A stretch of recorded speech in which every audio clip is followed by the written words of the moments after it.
Hello बच्चों, let's see this question. And here this question says, food offers many example of long distance cultural exchange. Justify this statement. Question आपसे बोल रहा है कि food जो है वो लॉन्ग डिस्टेंस के कल्चरल एक्सचेंज का एक बहुत अच्छा एग्जाम्पल है. इस स्टेटमेंट को डिफाइन कीजिए.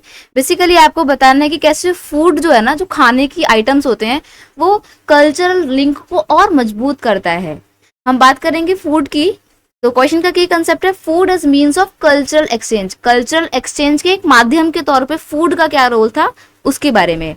Traders and travellers introduce new crops to the lands they travel. अब देखिए, मान लीजिए इंडिया का कोई ट्रेवलर है जो इंडिया से जा रहा है जापान, ठीक है, तो वो अपने साथ कुछ इंडियन चीजें लेके जाएगा जो कि जापान के लोगों के लिए बिल्कुल न्यू होंगी, राइट. तो इस तरीके से इंडिया की कुछ चीजें जापान पहुंच गई और जब वो वापस आएगा तो जापान से कुछ चीजें अपने पास साथ इंडिया लेकर आएगा, तो जापान की कुछ चीजें इंडिया में भी आ जाएंगी. तो इस तरीके से कल्चर जो है ना वो चेंज हो रहा था. सिमिलरली कुछ फूड आइटम्स ऐसे थे जो ट्रैवलर्स एक जगह से दूसरी जगह लेके गए और दूसरी जगह से अपनी जगह लेकर आए. इस तरीके से फूड आइटम्स के एक्सचेंज की वजह से कल्चरल एक्सचेंज हो रहा था. Most of common India food नहीं आएगा यहाँ पे, इंडियन फूड होएगा. Most of the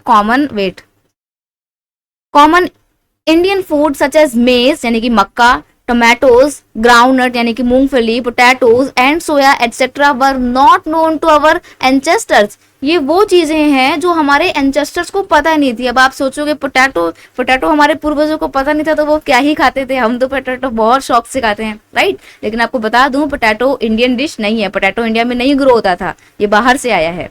they were introduce to Europe from the America. ये हमारे को और यूरोप को, दोनों को ही अमेरिका से इंट्रोड्यूस हुए थे. It's mean potatoes originally America का क्रॉप है, ग्राउंडनट्स भी अमेरिका का है, मेज भी और टोमेटोज भी अमेरिका के हैं. ये बाद में वर्ल्ड के अलग अलग पार्ट्स में गए थे जब अमेरिका की डिस्कवरी की थी क्रिस्टोफर कोलंबस ने. Noodles travel from the China to become the spaghetti. अब देखो, नूडल्स जो कि चाइना में बनते हैं वो चाइना से ट्रैवल करके गए थे. कहाँ पे?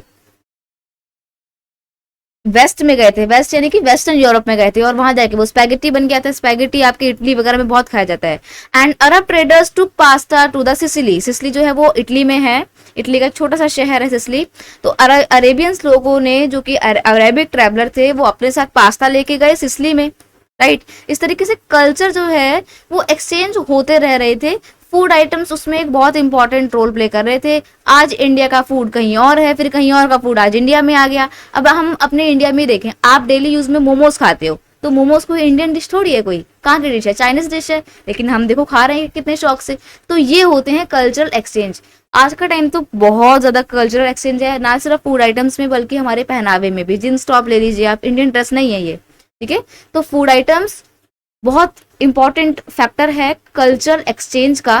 I hope you understood it well. Best of luck.